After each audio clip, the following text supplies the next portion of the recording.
Magandang hapon from the Session Hall of the Senate of the Philippines. So, anong itsura ng Session Hall pagkatahimik? Ganyan po. So, kaka-adjourn lang namin a few minutes ago. So, there are 24 seats for 24 senators. Usually dyan sa gilid, yan. Usually mga staff namin.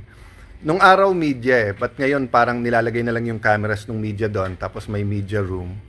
Dito naman po, yung mismong secretariat ng Senate, pero nandyan din yung staff ng Senate Majority Leader, kasi nga kumbaga sila yung nagpapatakbo. And then of course the flag and the Senate President. Ito usually po ang seat ng Minority Leader, and then yung Majority Leader magkatabi, no? So, intro lang po yan. I know there are so many interesting topics. So, let me thank God.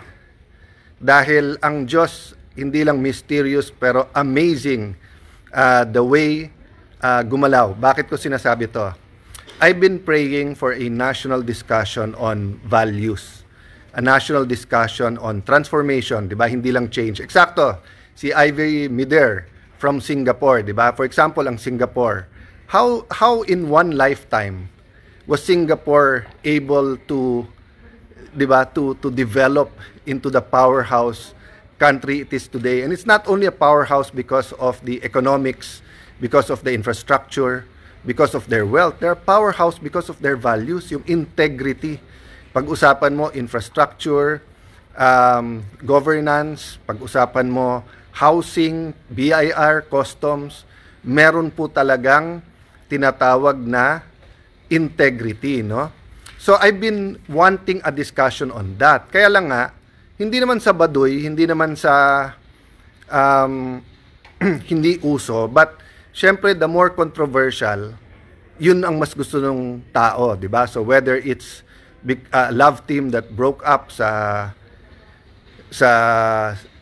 usapan celebrity, artista, or whether it is a suntukan sa basketball, or whether bangayan dito sa Senado, and of course, nakakalungkot pagka may mga calamity, yan usually talaga ang unang pinipick up, no?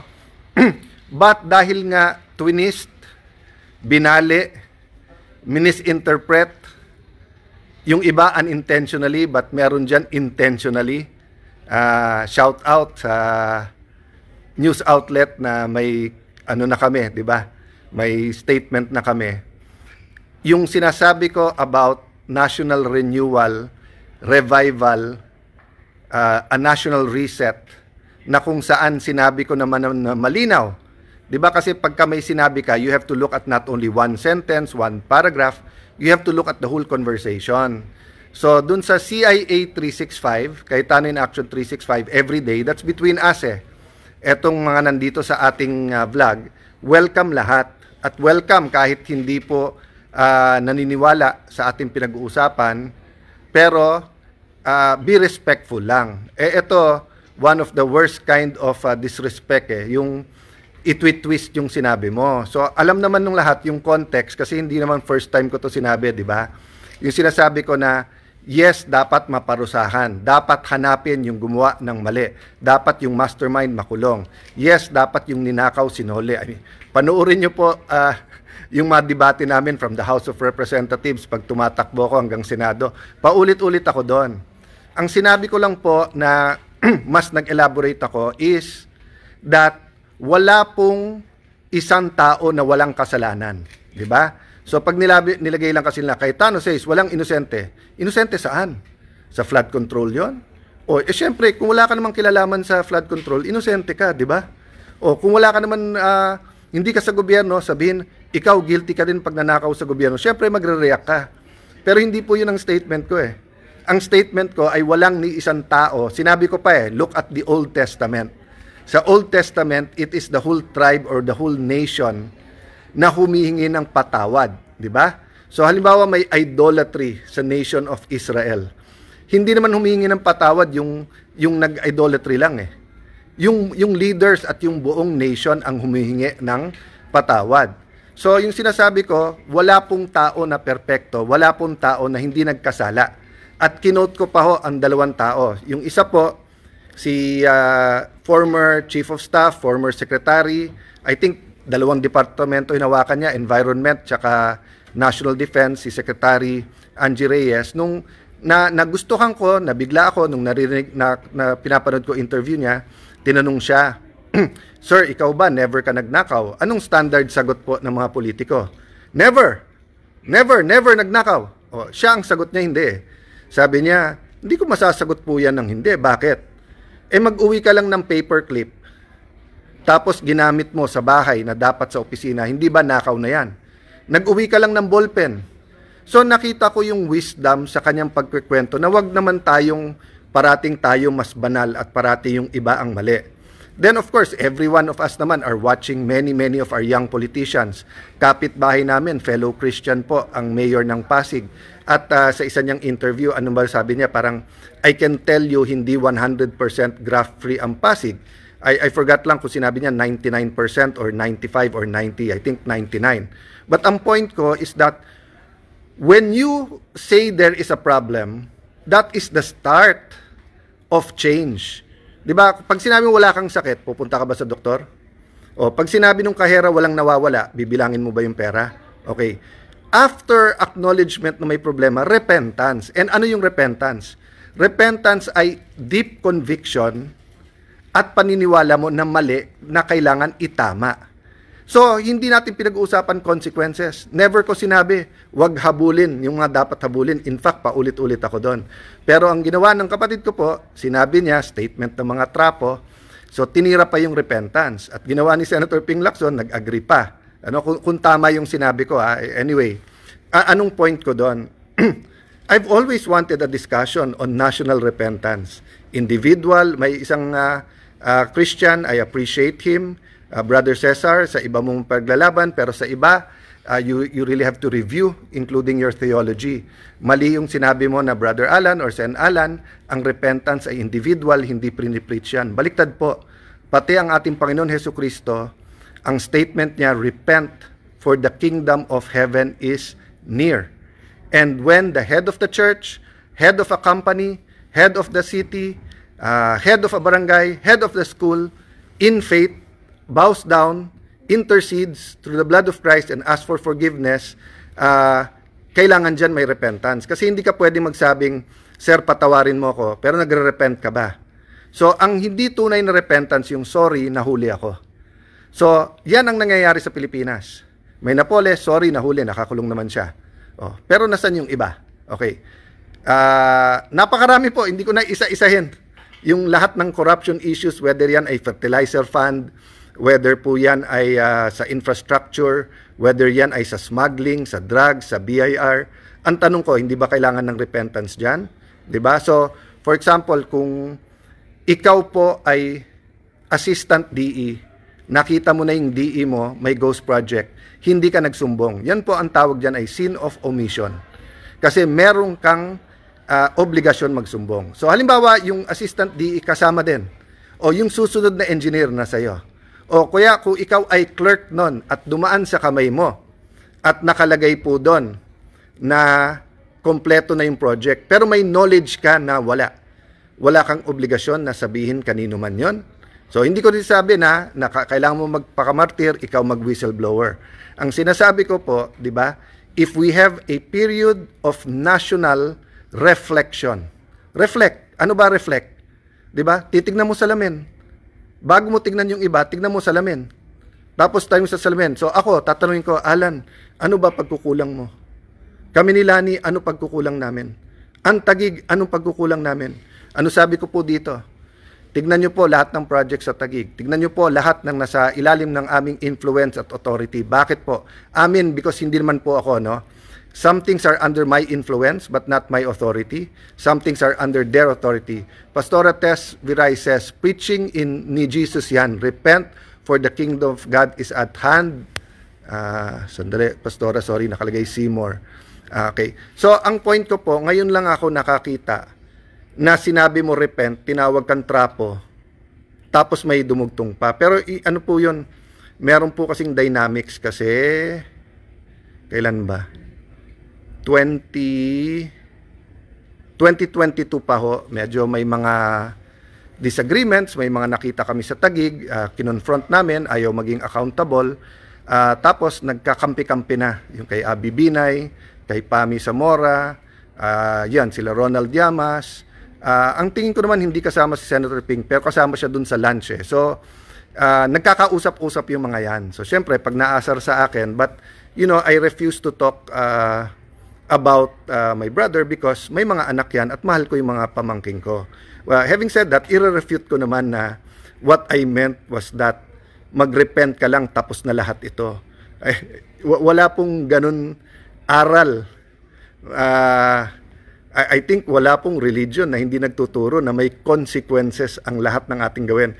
Thank you, Brother Joel Villanueva, kasi he was pouring his heart out to me, tapos iniisa-isa niya yung ebidensya, di ba? Katulad ng screenshot na hindi pala screenshot. Tapos pinapakita niya, hindi naman siya member ng CA noon. Paano sasabihin na CA siya? He was showing us the videos nung 2023. But I remember, bago ako mag-DFA, 2017 pa lang, sinasabi na niya sa akin yung flood control plan sa Bulacan. And then, syempre yung iba, mas magulong i-explain, katulad nung sinabi niya wala akong kilalang contractor, and then pinakita yung video na kasama niya yung district engineer, tapos pinapalabas, yun ang contractor. Ang sinabi ni Joel, hindi niya kilala yung contractor. Yung DE, basta't politiko ka at active ka sa distrito mo, more or less kilala mo. Eh, syempre, mayor yung kapatid niya, active sila sa Bulacan. But it doesn't make sense sa lahat ng politiko. You aangal ka sa departamento or kung meron kang nilalabi ng project sa departamento, hindi sa district engineer ang paglabi nun. Kasi nga, wala namang power yung district engineer na sabihin sa secretary, idagdag mo ito. It's a complicated discussion. I won't go into that. Ang pino-point out ko lang po na meron po talagang mga intentionally na gustong guluhin lahat, di ba? And ako po, hindi ako sumasawsaw pagka away pamilya, lalo po pagka-asawa o kapatid, kasi may pamilya din po kami. And that was my rule even nung nagkakaisa kami, di ba? Kasi syempre, iniisip ko rin nanay ko, iniisip ko ano sasabihin ng tatay, pero kasi let me tell this sa mga lahat ng ibang Pilipino na may conflict sa pamilya. There are two kinds of parables or stories or principles sa Bible. One is the lost sheep, the other one naman is the prodigal son.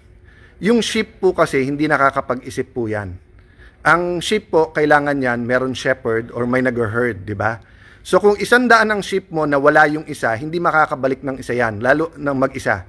Lalo po kung na-injure yan or nawala or nahulog sa bangin, kailangan mo puntahan yan.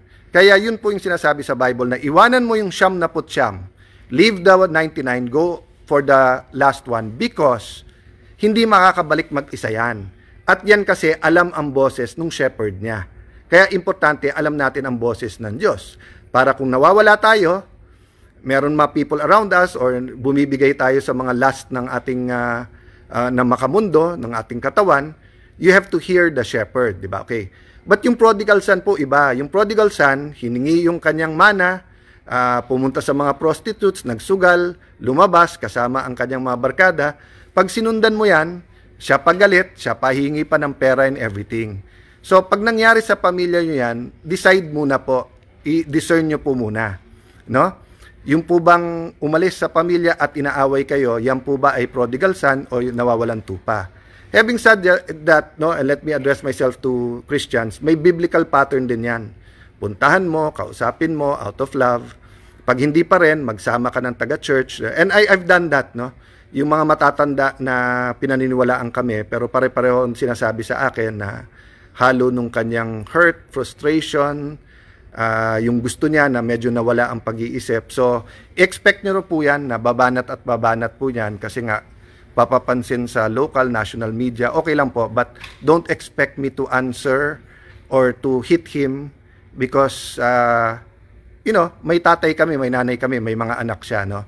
So, having said that, hindi naman po pwedeng isacrifice ko po ang biblical teachings o akin personal na paniniwala para lang maganda relasyon namin, di ba? Pwede ko bang sabihin na wag mag-repent? Ngayon lang po ako nakakita na pinag-uusapang corruption, pero masama pala yung repentance. Kaya, dun sa mga sumasawsaw, dun sa mga nagpapalaki ng issue, salamat sa inyo.